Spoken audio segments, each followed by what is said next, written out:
You've heard of money-making ideas like starting a blog or starting a business, but those ideas take time.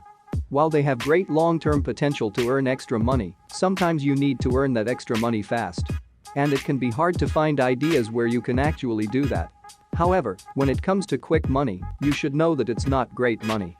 These ideas are real, they work, but they won't make you a millionaire by any means. They will help you close a small gap in your budget or earn a little extra when you need it. Let's get it on. Fill out online surveys. If you have just a few minutes, you could spend it filling out online surveys. There are multiple sites that will pay you to do so, and it's very easy.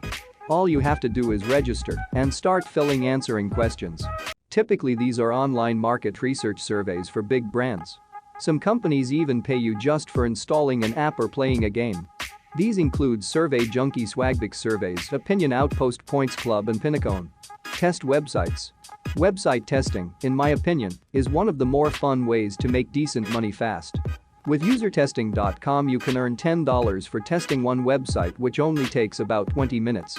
Payments are made daily via PayPal, beginning 7 days after you complete your first assignment. Dog sitter babysit. If you're a pet lover, check out Rover. It's an app that connects you with people looking for dog sitters, house sitters, and even dog walkers. It's super simple to sign up and get booked for gigs in your area. Start delivering food. If you have a car, you should start considering food and grocery delivery services. You've probably heard of Uber and Lyft already, but maybe driving passengers around isn't your thing. Sell your unused gift cards. If you need money on the spot, you can now sell your unwanted gift cards at Coinstar machines. Just look for the special kiosks, scan your gift card, and you'll instantly get a cash offer from Facts Only. That's it for today. Don't forget to like, share and drop your comment. Subscribe also if you are new.